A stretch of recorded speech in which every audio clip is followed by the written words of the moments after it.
दोस्तों, आज की ये कहानी 3 जवान सन्यासियों और एक सुंदर विधवा महिला की है जो गांव की वेश्या थी। ये कहानी रहस्य, रोमांच और बदलाव से भरी हुई है। कैसे इन सन्यासियों की मुलाकात इस महिला से होती है और कैसे ये कहानी एक अनोखे मोड़ पर पहुंचती है, जानने के लिए इसे अंत तक जरूर सुने। पुराने समय की बात है जब सत्य की खोज में 3 सन्यासी देश देशांतर की यात्रा कर रहे थे। उनकी उम्र 35 से 40 वर्ष के बीच थी और वे तपस्वी जीवन जीते थे। वे भोजन के लिए गांव-गांव भिक्षा मांगते और बदले में लोगों को जीवन के सच्चे मार्ग के बारे में उपदेश देते। उनका एक ही उद्देश्य था, सत्य की खोज, जो हर मनुष्य को अपने जीवन में करनी चाहिए। एक बार की बात है, गर्मियों की एक दोपहर में, जब सूर्य अपने तेज प्रकाश से पृथ्वी को झुलसा रहा था। तीनों सन्यासी पगडंडियों से गुजरते हुए एक छोटे से गांव की सीमा पर पहुंचे।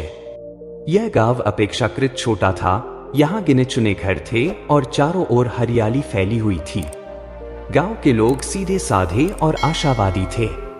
वे अपनी जीविका के लिए कृषि पर निर्भर थे और दिन भर खेतों में मेहनत करते। सन्यासियों ने गांव में प्रवेश किया और भिक्षा मांगने लगे। वे एक एक घर जाकर भिक्षा देही कहकर अन्न और जल मांगते। गांव के लोग श्रद्धा से उन्हें भोजन देते और उनके उपदेशों को ध्यान से सुनते। कुछ लोग अपनी समस्याएं भी उनसे साझा करते, जिनका सन्यासी धैर्यपूर्वक समाधान बताते। धीरे धीरे पूरे गांव में उनकी भिक्षा पूरी हो गई। लेकिन गांव के एक कोने में एक झोपड़ी थी जो सबसे अलग थी। वह गांव के अंतिम छोर पर खड़ी थी और वहां कोई जाता नहीं था। भिक्षा के दौरान एक सन्यासी ने एक ग्रामीण से पूछा, भाई, यह झोपड़ी किसकी है?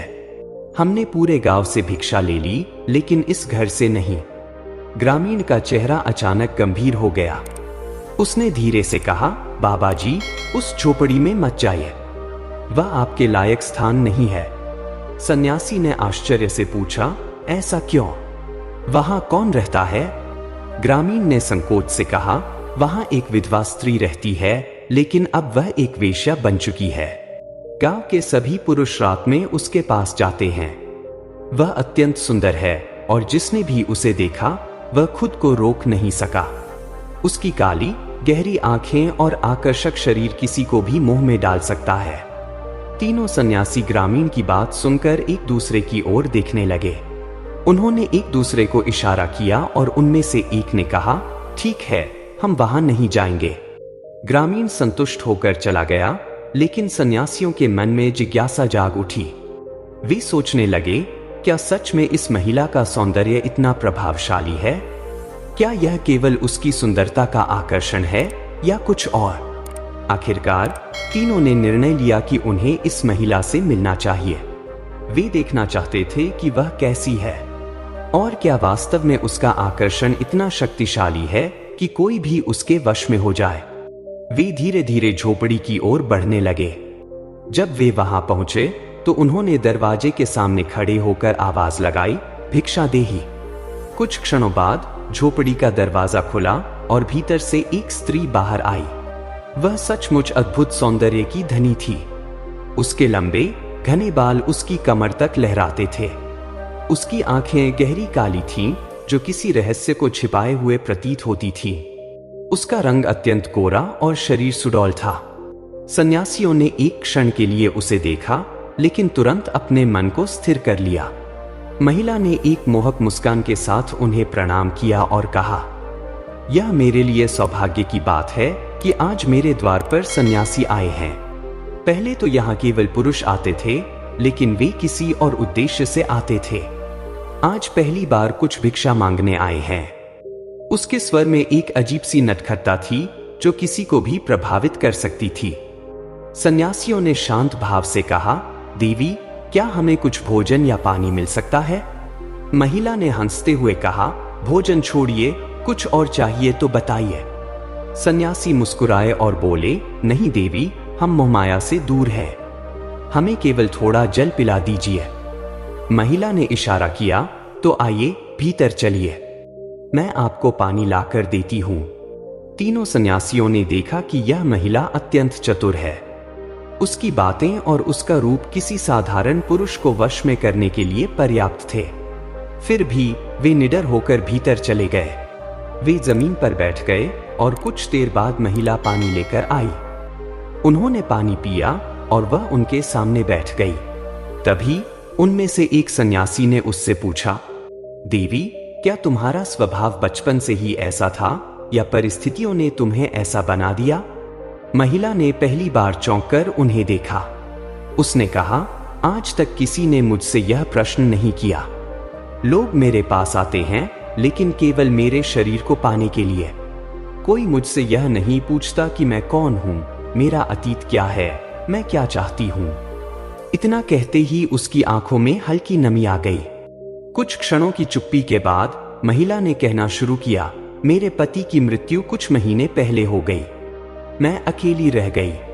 कोई सहारा नहीं था, कोई खेत नहीं था, कोई काम नहीं था। जब मैंने काम की तलाश की तो हर पुरुष मेरा शोषण करने की कोशिश करता। तब मैंने सोचा, क्यों न मैं स्वयं ही वह बन जाऊं जिससे लोग आकर्षित होते हैं। तीनों सन्यासियों ने गहरी सांस ली। उन्होंने उसकी व्यथा को महसूस किया। अब आप ही बताइए, महिला ने कहा, क्या मैं गलत हूं? जब पेट की आग जलती है तो इंसान कुछ भी करने को मजबूर हो जाता है। समाज बिना कुछ दिए कुछ नहीं देता और मैं बदले में अपना शरीर देकर अपना जीवन चला रही हूं। सन्यासियों ने उसकी बात सुनी, लेकिन वे जानते थे कि यह मार्ग उसे कहीं नहीं ले जाएगा। तीनों सन्यासी ध्यानपूर्वक उसके चेहरे के भावों को पढ़ रहे थे। उनमें से सबसे अनुभवी सन्यासी, जिसे लोग देवर्षि कहते थे, ने सौम्य स्वर में कहा, देवी, संसार का नियम बड़ा विचित्र है। यह वही समाज है जो पहले किसी अबला का शोषण करता है और फिर उसी पर उंगली उठाता है। लेकिन यह सत्य नहीं कि जीवन यापन का केवल यही एक मार्ग है। महिला ने कड़वाहट भरी मुस्कान के साथ कहा, बाबा, यदि यह मार्ग गलत है तो फिर समाज ने मुझे दूसरा मार्ग क्यों नहीं दिया? जब मेरे पति की मृत्यु हुई तब क्या कोई मेरा सहारा बना? नहीं, तब सबने मुझे बस एक वस्तु की तरह देखा। तीनों सन्यासियों ने उसकी पीड़ा को महसूस किया, लेकिन वे जानते थे कि किसी भी आत्मा का परिवर्तन एक गहरी प्रक्रिया है। तभी एक और सन्यासी, जिसे महायोगी कहा जाता था, आगे झुका और बोला, देवी, सत्य की खोज में हम तीनों वर्षों से भटक रहे हैं। हमने राजा से लेकर भिखारी तक को देखा है, धनवान से लेकर निर्धन तक को समझा है, परंतु जो सबसे अधिक दुखी होता है वह व्यक्ति है जो अपने ही जीवन को समझ नहीं पाता।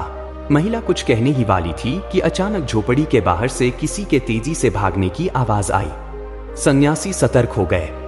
देवर्षि ने झोपड़ी का दरवाजा खोला और देखा कि एक व्यक्ति दरवाजे के बाहर खड़ा है। कौन हो तुम? देवर्षि ने कड़क आवाज में पूछा।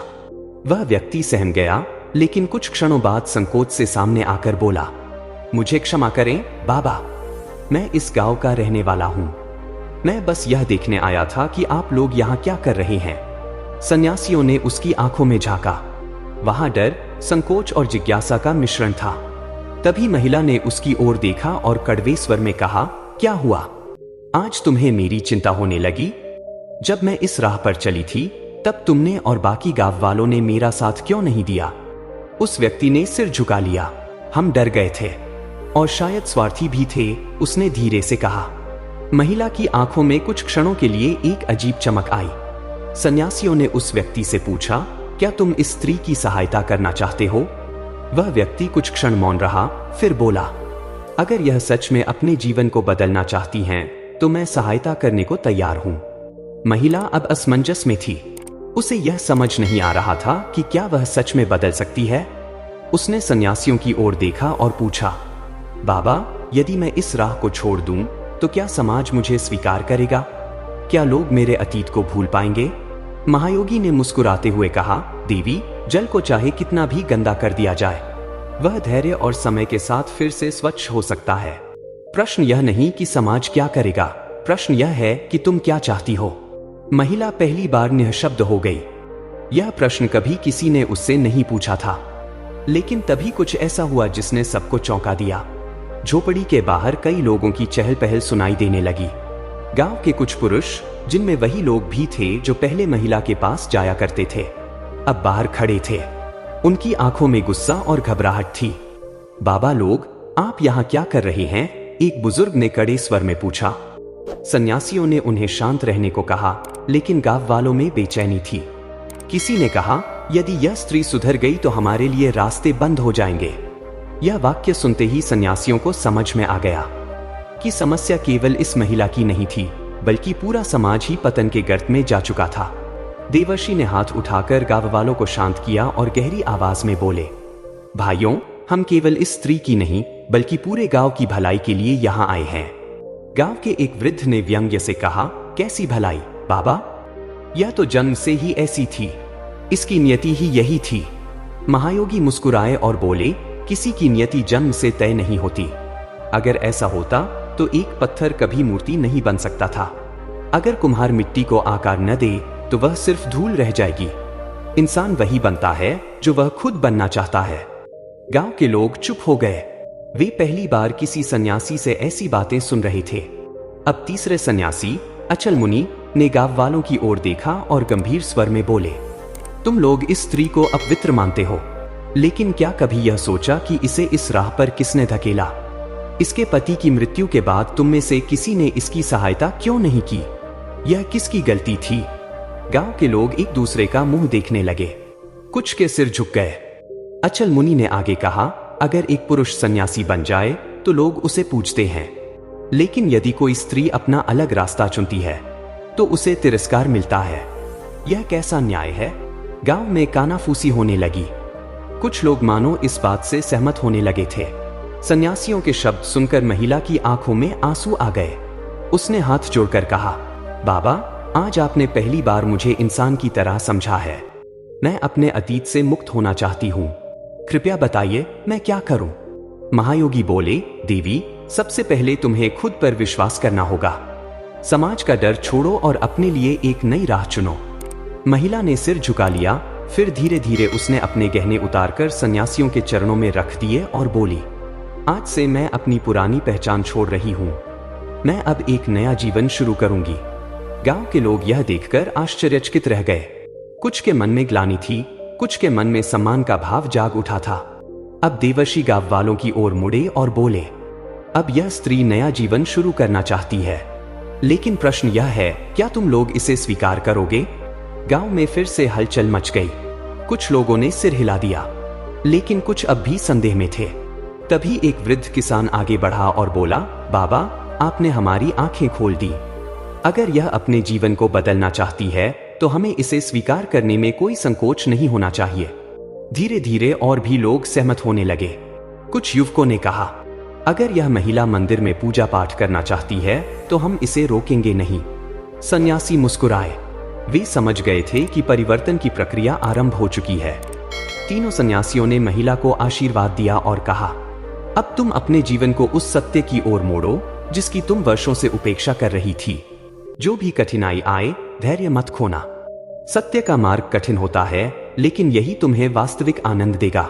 गांव वाले अब पूरी तरह शांत हो चुके थे। कई लोगों ने महिला से क्षमा मांगी और उसे नया जीवन शुरू करने के लिए प्रेरित किया। सन्यासियों ने गांव को अंतिम बार देखा और अपने मार्ग पर आगे बढ़ने लगे। महिला ने उसी दिन से गांव के मंदिर में पूजा पाठ शुरू कर दिया। उसने अपना समय भक्ति, सेवा और सत्संग में लगाना शुरू कर दिया। धीरे धीरे गांव के लोग भी उसे स्वीकार करने लगे। जो लोग कभी उसकी ओर गलत दृष्टि से देखते थे, अब वे भी उसका सम्मान करने लगे। गांव की अन्य स्त्रियों ने भी उसमें प्रेरणा देखी। वे समझ गईं कि आत्मसम्मान से जीने का दूसरा मार्ग भी हो सकता है। दोस्तों, अगर आपको ये कहानी पसंद आई हो तो इसे लाइक जरूर करें और अपने विचार कमेंट में